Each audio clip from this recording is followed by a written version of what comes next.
we're men. I want to provide and I want it to be now. I've had a lot of resistance to the word acceptance. Like, I don't want to fucking accept. I was up at 4:30 and Bunny wakes up at 4:30 and he's like, Dada. And he like lifts my arm up and then cuddles right in here. And so, yeah, of course I'm going to pass out for another hour. Yeah. Casey and I have always said the most important muscle to build is different seasons of life require different things from me. And it's so easy to allow one negative thought lead to another negative thought, lead to another one. And all of a sudden now you're in this rabbit hole of 15 different negative thoughts. So how can you catch it right at the beginning to cut it off so then those thoughts can be more positive throughout the whole day?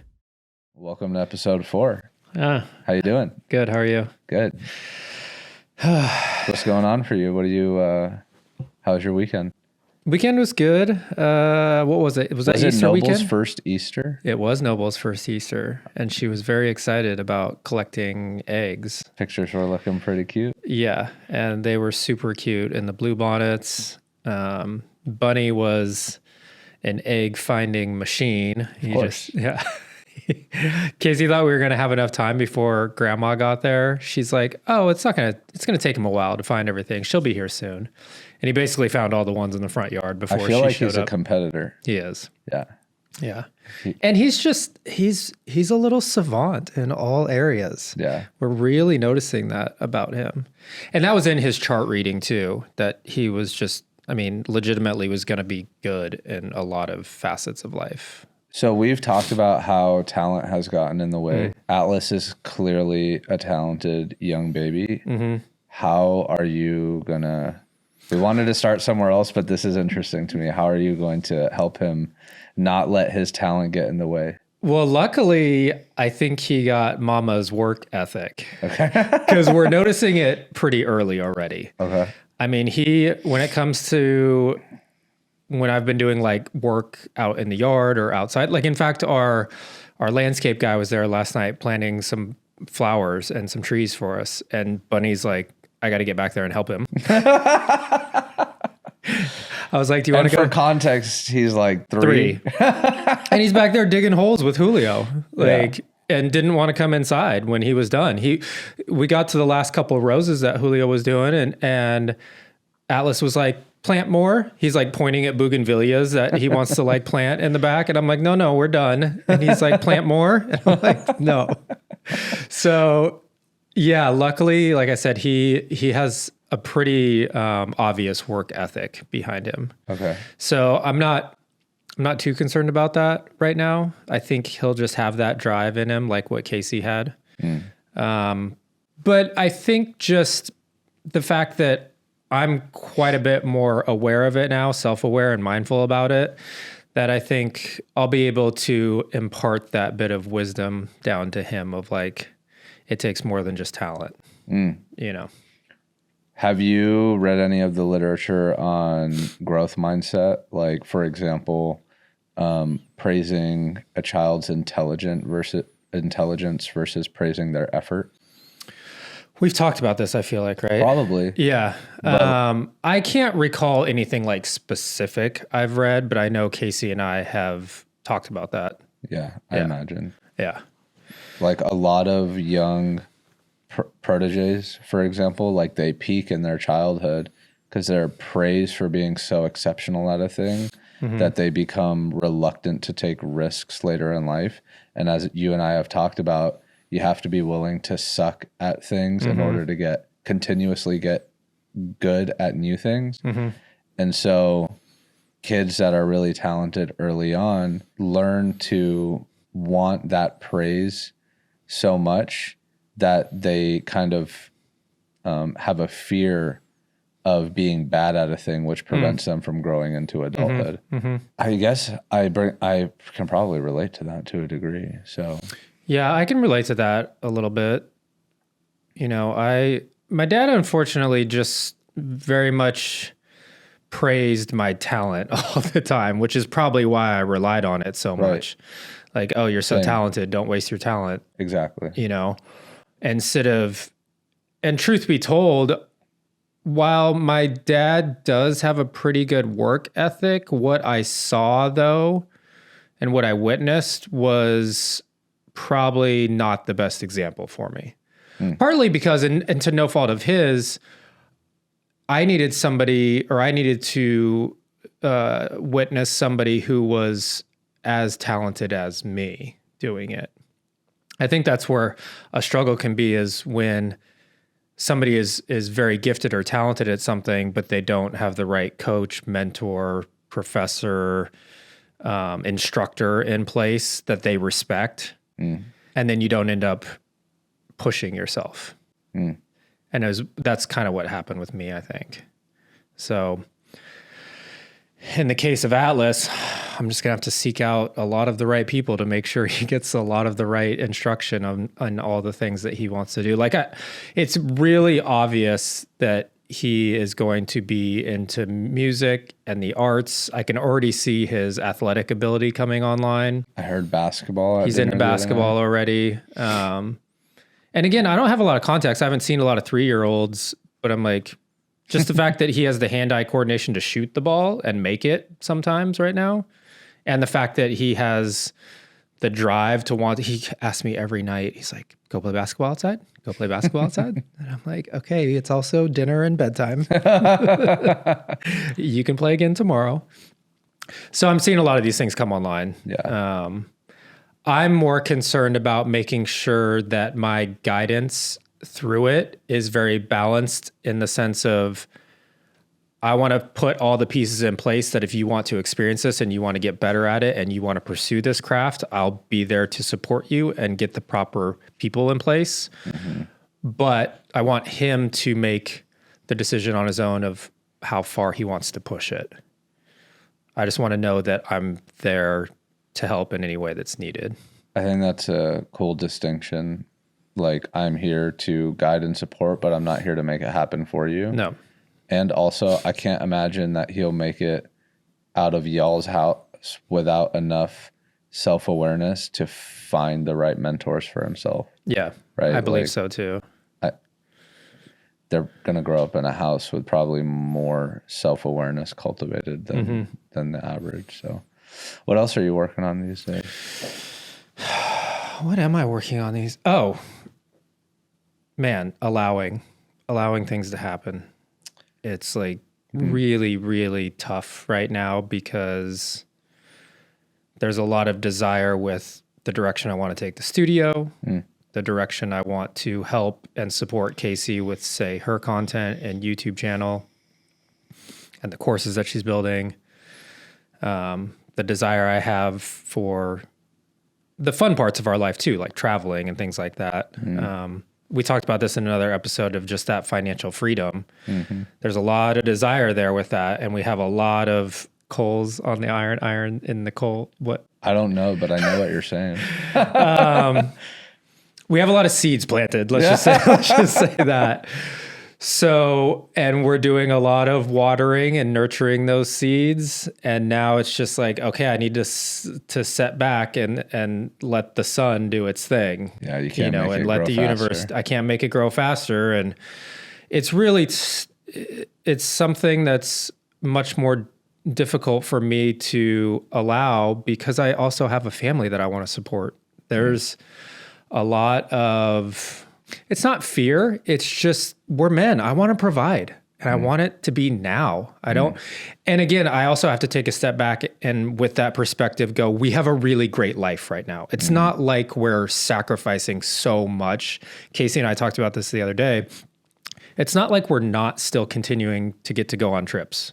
Maybe we're just not doing as big of ones as we normally would do in the past, say prior to kids or prior to putting a lot of, money into our businesses as opposed to travel.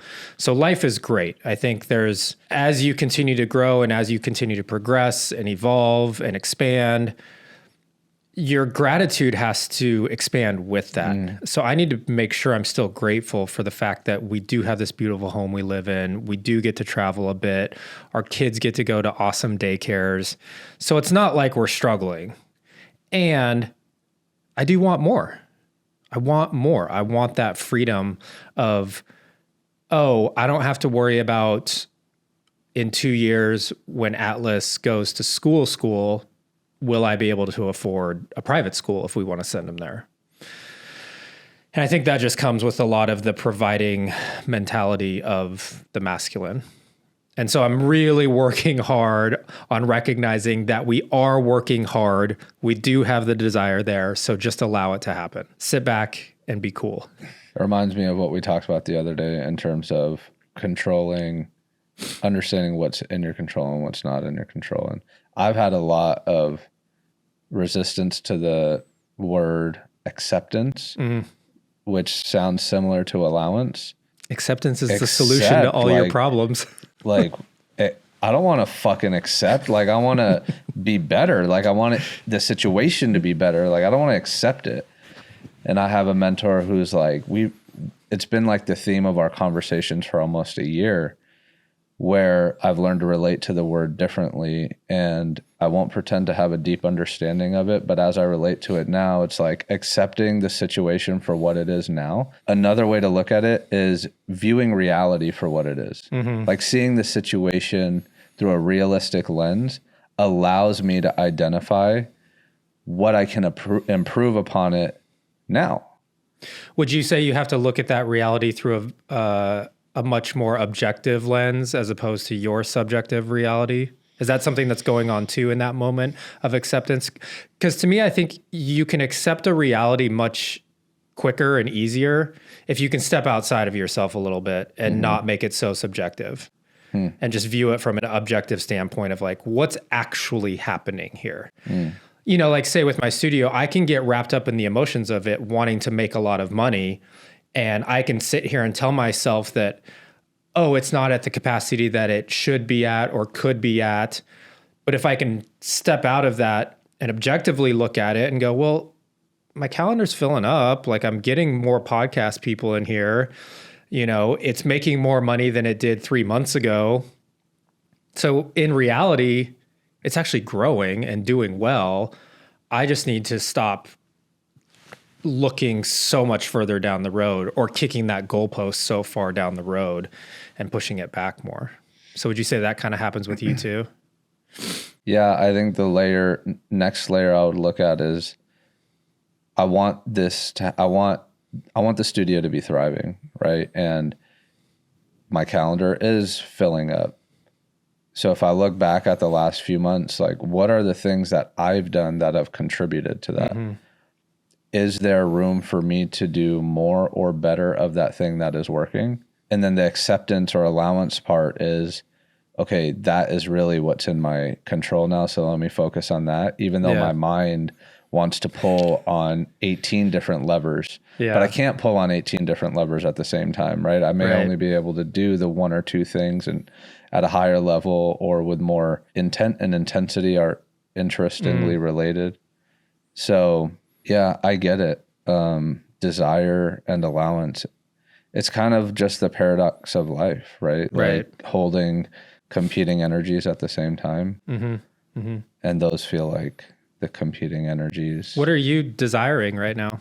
Exact same things. Yeah. Like, Heather and I told you, launched a business a few months ago. And one of the things that I'm like so excited about right now is how well it's doing. But no matter how well it's doing, I want it to grow faster and I want it to be bigger. And I'm like, I get so excited. I can see success in its end form that I want it now. And it's like, okay, again, hold on. Like, these are the few things I can work on it to move the needle today.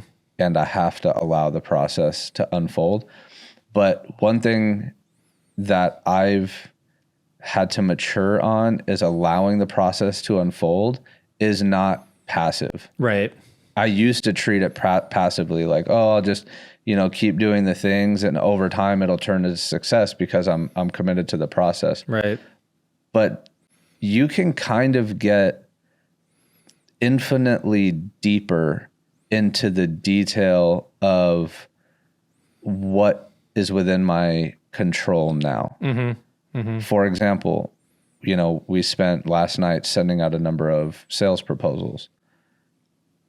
I could be like, oh, this is only 4 proposals, or I could treat that with the utmost intensity and intention and be like, these are going to be the most badass 4 proposals possible.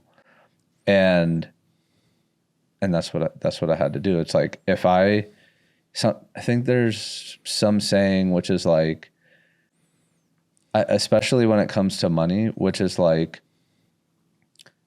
once the universe knows that it can trust you with a certain amount of money, more will come your way. And I think about that for like financial management. It's like, if I can't manage $100,000 or $1 million, then what makes me believe I can handle $100 million?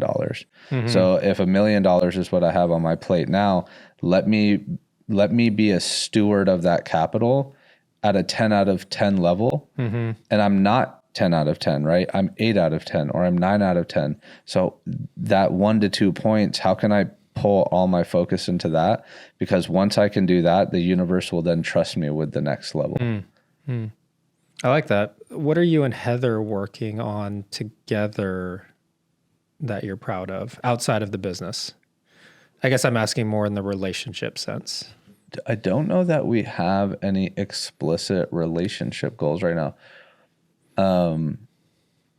Like our goals as they relate to one another, like combined goals, we have like a giving goal. As a household, we want to give a certain amount this quarter. And so making sure each week every morning we have our goals posted on the wall, and we both have to touch them and read them. And so like there's that. But yeah, I don't know that we have any explicit relationship goals right now, other than the theme. This week we both asked each other like, I asked her what do you think I should improve on, and she asked me, what do you think I should improve on? But it was within a professional setting. It wasn't a personal. Can you share what those were? Yeah. So for her, for me, a more proactive level of vigilance. I have like the utmost confidence that I can deal with any problem as it comes up, and like I'm not bothered by it. I'm cool as a cucumber when shit goes down. But sometimes I can allow problems to arise that maybe didn't need to if I just thought a little bit further down the road. So my strength can become my weakness to some degree. So I don't want to become hyper vigilant, but just a higher degree of vigilance. Yeah. For her, she can get fixated on a problem and then try to come up with a specific solution for it. But our job as business owners is not to come up with the specific solution. What we need to be clear on is communicating the desired outcome, and then finding the right people to solution the problem that we're trying to fix. Because oftentimes, like you're 10 out of 10 on video, and it would be better for me to communicate to you that like, hey, like in the first 5 minutes, I wasn't feeling that interested, versus like, hey, you should like change the lighting. And I think if you cut it like this, like I don't know what the fuck I'm talking about. I shouldn't give you specific solutioning advice for that. Instead, let me just communicate my desire, which is like, hey, I would like to be more engaged in the first 5 minutes, and it didn't do that for me. And then you, with your expertise, will be like, okay, well, let me try this, and this. Yeah. And so through a business owner lens, that's something. In our last business, we were very much out of necessity of not having resources. We had to be deep owner operators, which means we had to do everything to start. But fortunately, we're not in that position now where we can act as true owners, which is like we have some level of resources available to us to hire people to solve problems for us. So our job is to be top, like 10 out of 10 communicators about what we want to happen, and then, utilize the people around us. So vigilance for me, clear communication about the problem and the desired outcome versus getting into the specifics of solutions for her. And then on the personal front, I saw a video where it's like we treat our kitchen like the closing of a restaurant every night. And so like I'm trying to treat the kitchen at home like a restaurant every night. So I'm doing like this week, every night, dishes were done, counters were clean, things were put away so there's not little knickknacks on the counters. And I'm liking it. I'm taking a lot of pride. I feel like in almost every relationship, it comes back to the kitchen. It always comes back to the kitchen because you're always there. Yeah, exactly. It's so much of a thing with our family too, especially with the kids. It's like we can't let it pile up. And it does pile up. It piles up so fast. It's like one day turns into 2 days, and then like, so on the relationship front, like, let's say the kitchen got out of hand for, let's say, 2 days turns into 4 days. Heather will get very, very palpably upset by it. Like, it ruins her energy in a way that it doesn't quite ruin mine, but it does bother me. But like for her, it's like, I can't fucking take it anymore. That's how it comes out, right? For me, I'm like, this place is kind of a piece of shit right now. Like, maybe we should do something about it. Do you have anything that affects your energy the same way that affects her energy? Yeah, for sure. What is it for you? Hold on, let me finish mine. Okay, yeah, sorry. So what I told her is, because I've been doing this thing every night without telling her. I just saw the video and I'm like, I'm going to do this. I think this is going to be great for our household. And I was like, hey, did you notice that I've been cleaning the kitchen every night? I said it yesterday. And she's like, yeah, thank you. And I was like, hey, I need the same level of enthusiasm from you when I do a thing right as the level of upsettedness I get from you when it goes wrong. So can you amp this up a little bit, please? It's so true. That's what we need. That's what the men need. Just enthusiastic thank yous. Yeah. Like I need the reward mechanism. Yeah, like, I know, tell me totally. good job like 100 times. I know. So I think that's something that was a need that I communicated last night, right? Yeah. Like same intensity of the praise. And then that's such a great way to frame it too. Yeah. And then for me, I mean, you relate to that, right? Like you said, 100%. Words of affirmation are your thing. 100%. Because our garage is a constant evolution of cleaning it up, because I want to make sure that both cars can fit in there. Specifically, I always want to make sure Casey can park her car in there, especially once it starts to get hot.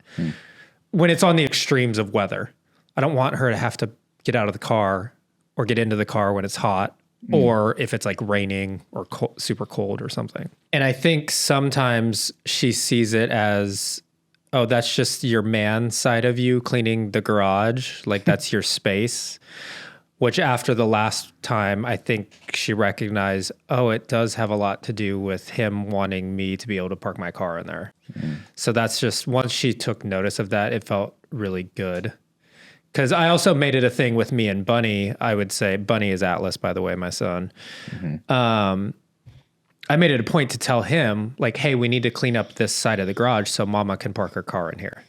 And so then he gets excited about it too. Like, he wants to go show Mama that we can park her car in there now. So yeah, I definitely have that same stuff. And she does too. Like, she does not like it when the island gets not necessarily dirty with kitchen stuff, but cluttered with maybe something I bring home from work. Totally. And it's just on there. Just drop it on the counter. Yeah, just drop it on the island. And so I'm trying to be more mindful of that, of like cleaning out all my stuff or leaving it in the mud room.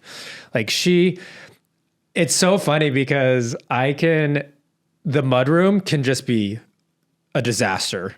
And our mud room isn't really a room per se. It's just like that little entry coming in from the garage. I've seen that thing get disastrous. And it'll make me sort of be like, ugh, because that's like right where I'm walking in. It's like that threshold going from work to the home. And I have to walk through this like chaos. And for whatever reason, that doesn't bother her as much as, say, the island having a mess on it, which I get. We all have our things. Yeah, we all have our things. And I used to push back a lot. I'd be like, dude, are you serious? Like, you don't have enough mental discipline where like you're telling me that this clutter on the island's really going to fuck you up this much? Like, give me a break.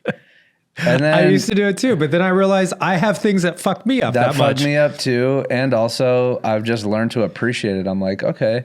And now it kind of fucks me up a little bit too. Yeah. I've just like taken that on to now it's also my own. Yeah. And I think, speaking of process, cleaning is like the one, I mean, that's a perpetual process. You never clean a room, a garage, a kitchen, and it stays clean. No. It has to be done every single day. Wait till you have kids. It's every single hour. Every minute.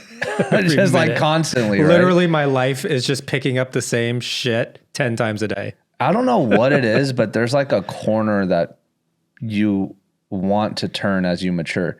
Some kids are really good at it, but most people that I know have to go through this arc of becoming a kid where shit is kind of taken care of for you. Mm-hmm. Then you go become a teenager and you're just a fucking pile of mess. You go to college. Some people take care of their apartments and others don't. Right. And you kind of go through this arc of like learning that there's value in these small chores in life. Mm-hmm. Like those, it's like, you know, taking care of your car, right? Like, you know, I'm imagining like a guy who just like is obsessed with like polishing his car. And it's like, there's something therapeutic about that there's something grounding about that. Maybe it's mowing your lawn. I don't know what it is. It's like wax on, wax off, Karate Kid. Like these keep your tools sharp. It's sharpening your tools. Yeah. And if everything is energy, I mean, I've always said, if you want to know the state of somebody's life, go look at the state of the inside of their car. Yeah. You'll know right away. Yeah. Because it's that energy will match always. There are some people, Alex Hormozy, like would probably, he has like, I know that it's working for him, like in terms of our virality. But he's like, you don't need a fucking morning routine. You don't need to make your bed in order to be successful. Agreed. I think it's also true. It's also true. I think there's lots of things are true. There's not one prescription that works for everybody 100%. Like I don't have a morning routine. I try to follow something, but again, with kids, it's literally impossible. Like Bunny, I was up at 4:30. And Bunny wakes up at 4:30 and he's like, Dada. And he like lifts my arm up and then cuddles right in here. And so, yeah, of course I'm going to pass out for another hour with him. That's what's happening. Yeah, that's what's happening right now. Not a workout is happening. Not a workout. Yeah. I mean, that's like the sense of priorities that we talked about the other time, right? It's like, okay, if he wakes up and wants to snuggle me, like what's more important to me? You're not going to get that in a few years. He's not going to want to do that with you anymore. So I'm going to take that memory while I can. Casey and I have always said the most important muscle to build as parents, I think also you don't have to be a parent, but is adaptability. Like you need to be flexible, malleable, and adapt to anything that's happening. And when you know your priorities, that your adaptation will lend itself to maximizing your time with your priorities, I believe. 100%. Yeah. You know, I learned this from one of the investors in our last company, and I have it still written down at the top of what I call my power list every day. And it's have the confidence to change your priorities of the day based off of new information. Mm-hmm. A lot of people experience deep frustration when their plans change. Because they're attached to those plans. You're attached to the plans. Like you thought you had your day or week planned out. There was a sense of security that came from the level of predictability that you created for yourself. But now you've got new information or something about the environment didn't happen according to plan. And now you have to shift. And that is flustering. But it's especially important when you learn new information, which you will, that makes you reassess that, okay, this thing that I thought would move me closer to my objectives is no longer the thing that's going to move me closer to my objectives. Now I need to reconsider what the most important thing is. And that's adaptability. And so, you know, whether it's in business or parenting, it's like, how quickly can you come back to equilibrium, harmony? I used to like try to be master of the universe and be like, with the perfect morning routine, I will never get knocked off of equilibrium throughout my day. That's obviously never going to happen. So now it's like, how quickly do you come back? How quickly can I come back to center? And that's just a number of skills that you kind of stack up that are, what are some of those skills for you? Like, how do you come back to center? Truthfully, it's just been the general sense of my spiritual path. Like when, you know, Casey and I talk a lot about spirituality being about living in joy. And it's not that things are all love, light, perfect all the time, and I'm just in this happy mood. It's that how many steps or how far away from joy are you at any given moment? And I like to think of it as I'm as close as possible to it most of the time, or in it most of the time. And how quickly do I get back to it if I'm not there? And I think there's a level of humility that's involved with that. There's a level of adaptability, and there's a level of detachment.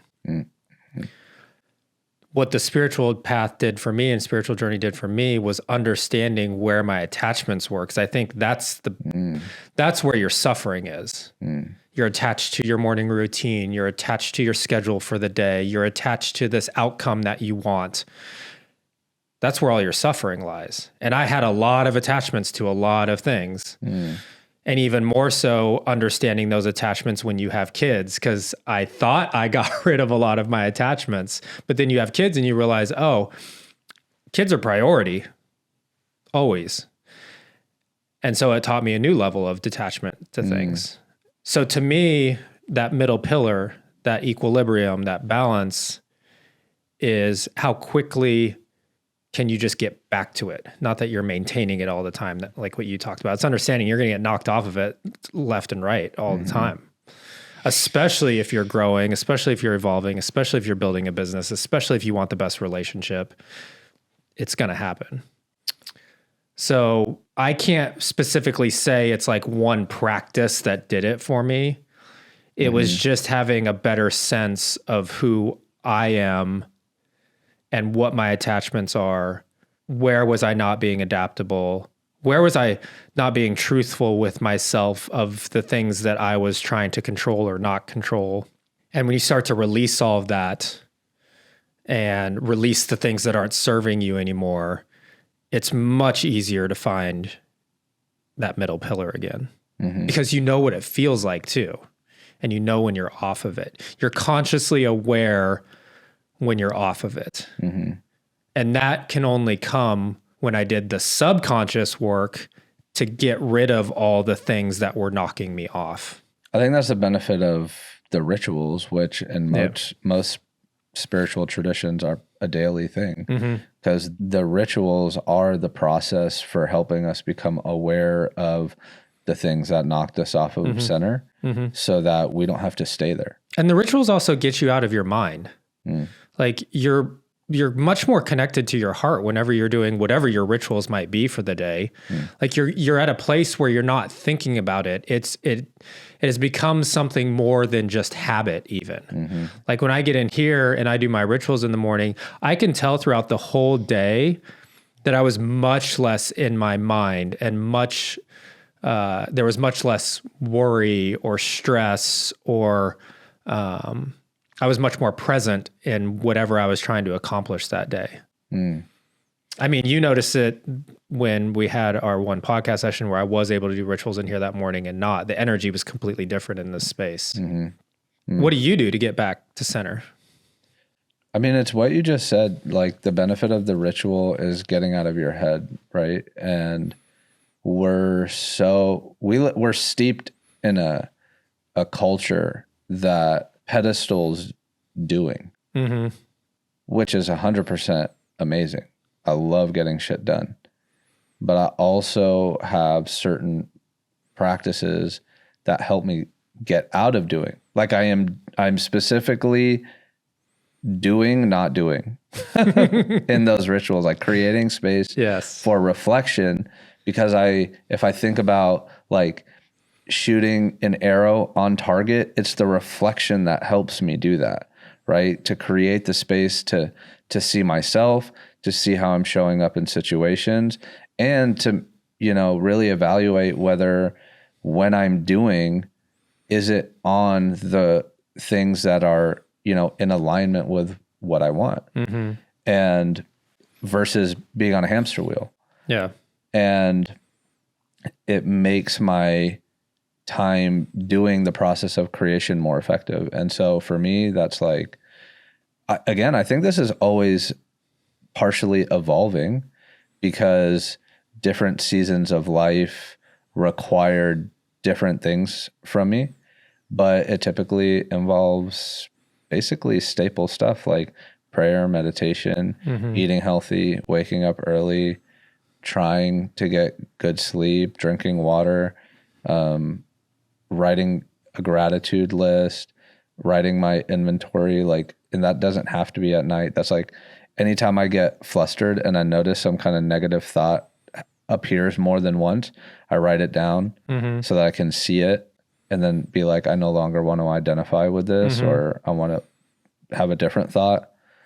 And those are just sprinkled throughout my, like, those are just like checkpoints throughout my day. I think that just comes, I know for me, it came with just more mindfulness of what my thoughts are. Like now I'm doing this practice when I wake up first thing in the morning, I'm checking where my thoughts are for the day. Say if it's just about the studio, you know, am I frustrated that an invoice hasn't been paid yet? Or am I thinking about, oh, it's the first of the month, the bills have to be due. What happens if that invoice doesn't come in? And immediately reframing it to something more positive. Because our thoughts are so powerful. I mean, you hear it all the time. That's where manifestation starts. It's with your thought. And it's so easy to allow one negative thought lead to another negative thought, lead to another one. And all of a sudden now you're in this rabbit hole of 15 different negative thoughts. So how can you catch it right at the beginning to cut it off? So then those thoughts can be more positive throughout the whole day. I also have another practice where I'm on my commute in now. I can't necessarily write it down, but I do a mental gratitude list as I'm driving in. I'm like, what am I grateful for today? And that helps. It gets me in a much better frame of mind when I come in here. One of my favorite quotes is, the mind is a terrible master, but a wonderful servant. And so find a practice that allows you to master your mind. And Casey says it best, you can't transcend the mind through the mind.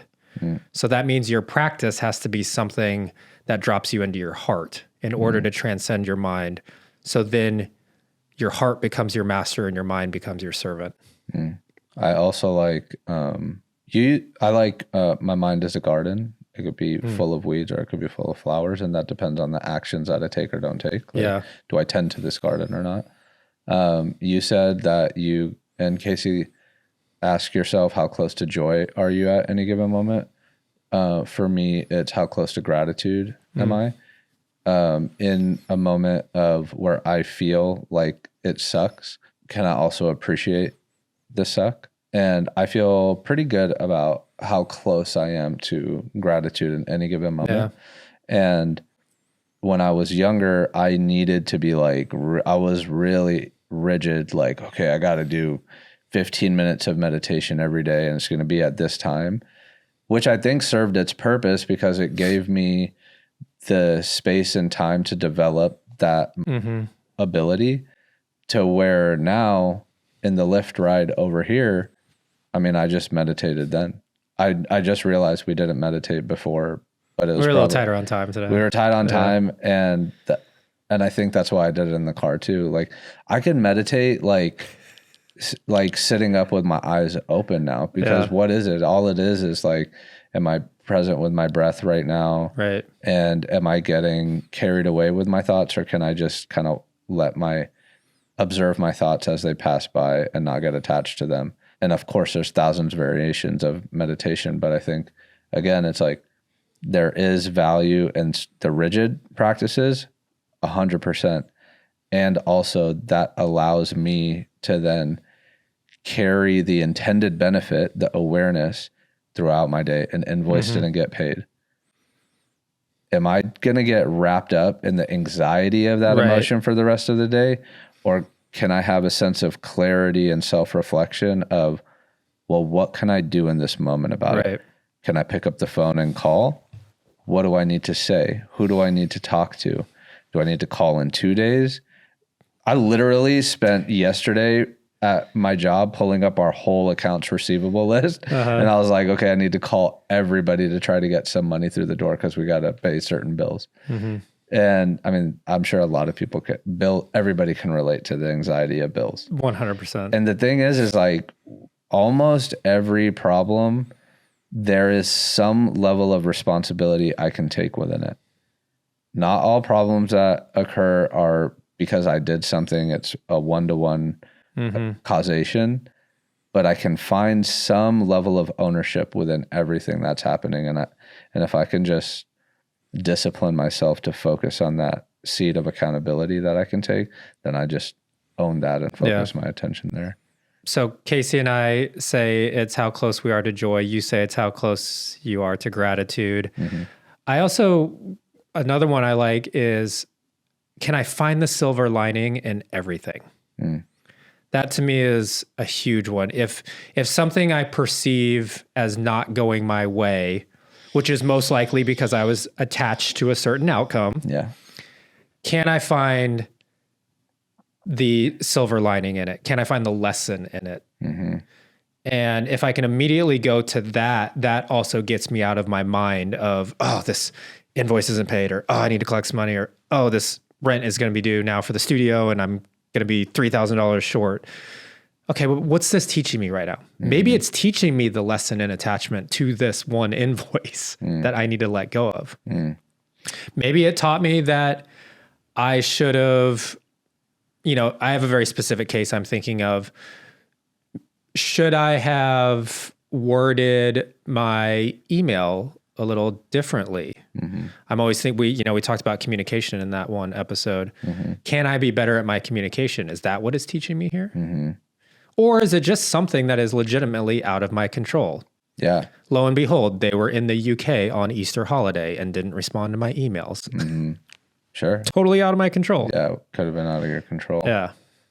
Did I set expectations appropriately? Did I communicate deadlines on time? Right. Was this just a bad client? Like, should I not pursue this type of client? Yeah.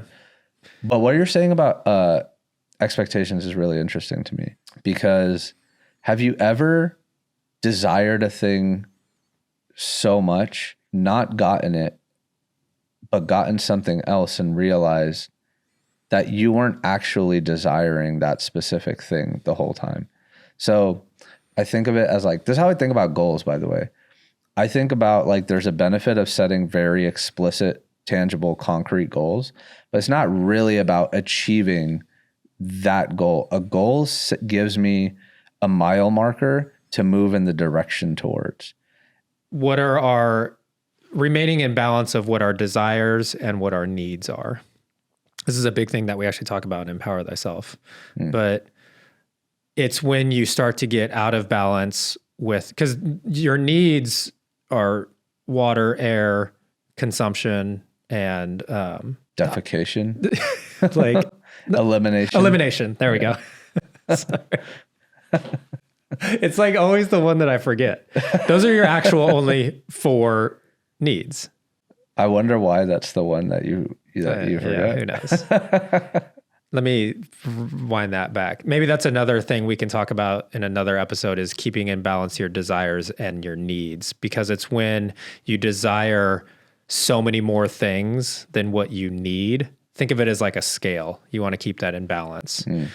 And then you also have to recognize, are your desires coming from your positive ego or your negative ego? Because that's another way it gets out of balance. Sure. We could save that for another one. Like, why are my desires my desires? And that doesn't mean that desires are wrong, but I want to understand the intention behind my desire. And the only way to understand the intention behind your desire is to know yourself. And to know, is that coming from your heart or your mind also?